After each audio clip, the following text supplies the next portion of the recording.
Assalamualaikum warahmatullahi wabarakatuh. Saya Farah Manzilatur Rahma dengan akronim 058 dari kelas B. Di sini, saya akan membahas bagaimana digitalisasi membawa perubahan besar terhadap kehidupan kita dan bagaimana nilai-nilai Pancasila dapat menjadi penyeimbang moral di era tersebut. Di era digitalisasi membawa kemudahan dalam berbagai aspek kehidupan seperti komunikasi, pendidikan, ekonomi, dan hiburan. Namun kemajuan teknologi juga menimbulkan tantangan moral seperti penyebab hoaks, ujaran kebencian, pornografi, dan lunturnya etika sosial. Oleh karena itu, Pancasila sebagai dasar dan pandangan hidup bangsa memiliki peran penting sebagai penyeimbang moral di era digital. Latar belakang: digitalisasi mempercepat akses informasi, memudahkan komunikasi, dan mendorong inovasi. Namun, kemajuan ini tak lepas dari tantangan, termasuk munculnya fenomena degradasi moral seperti hoaks, ujaran kebencian, cyberbullying, dan normalisasi perilaku tidak etis. Pengertian digitalisasi.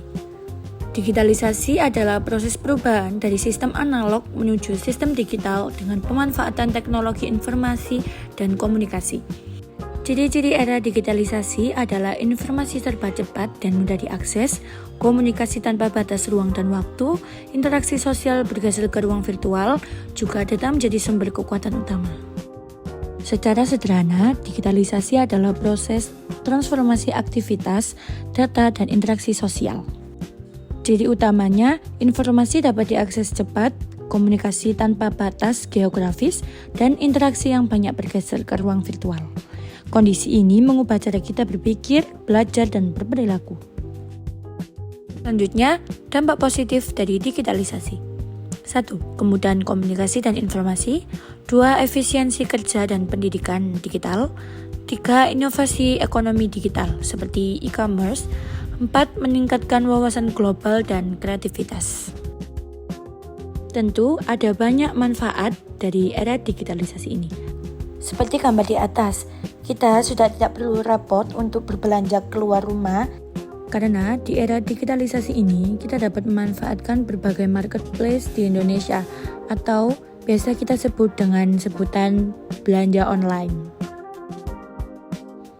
Adapun dampak negatif dari digitalisasi, yaitu penyebaran hoaks dan ujaran kebencian, kecanduan media sosial, game online atau konten yang negatif, juga dapat menurunkan empati sosial dan sopan santun digital, cyberbullying dan pelanggan privasi, dan yang terakhir adalah konsumerisme dan gaya hidup instan.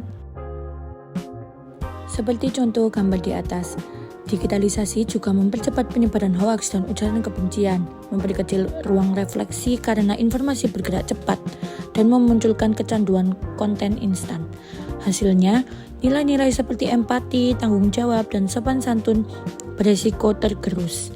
Itulah yang kita sebut degradasi moral. Pengertian degradasi moral.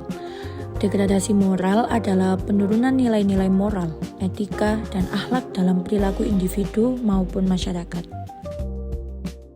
Degradasi moral berarti adanya penurunan kualitas perilaku etis di masyarakat, seperti kurangnya rasa hormat antar individu, melemahnya empati di arena digital, hingga kebiasaan menyebarkan informasi tanpa verifikasi. Ini bukan hanya masalah perilaku individual, tapi berdampak pada kohesi sosial. Peran pemuda dan pendidik. Peran generasi muda menjadi agen moral digital yang menyebarkan nilai-nilai positif menggunakan platform digital untuk edukasi dan kreativitas. Peran pendidik menanamkan nilai-nilai Pancasila dalam pembelajaran digital, membuat kebijakan etika media dan literasi digital nasional. Pemuda punya peran penting sebagai pengguna aktif dan konten kreator. Mereka bisa menjadi agen moral digital yang menyebarkan nilai positif. Kasus viral ujaran kebencian di media sosial menunjukkan lemahnya kontrol diri dan etika digital. Misalnya, sebuah unggahan provokatif yang viral bisa memecah kerukunan lokal karena komentar yang menyulut konflik. Celah terbesarnya adalah kurangnya empati dan kontrol diri. Solusinya, kita bisa klarifikasi fakta dan penegakan aturan platform. Pancasila mengarahkan kita memilih pendekatan restoratif, bukan pembalasan. Strategi mencegah degradasi moral. Adapun upayanya adalah pendidikan karakter berbasis Pancasila dan digital literasi, peningkatan kontrol diri dan tanggung jawab digital, penerapan hukum cyber yang tegas, juga yang terakhir adalah penguatan komunitas positif di media sosial. Strategi pencegahan ini mencakup 1. Pendidikan karakter dan literasi digital yang berkelanjutan, 2. Penegakan hukum cyber yang adil, 3. Penguatan komunitas daring untuk norma positif, dan yang terakhir adalah pengembangan teknologi etis, misalnya algoritma rekomendasi yang tidak mendorong konten ekstrim. Semua ini harus berakar pada nilai Pancasila. Kesimpulan, digitalisasi membawa manfaat besar, namun juga ancaman terhadap moral bangsa.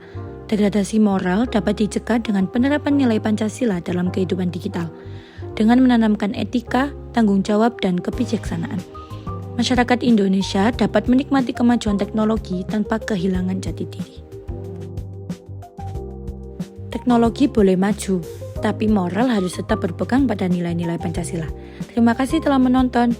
Mari jaga etika digital demi masa depan bersama.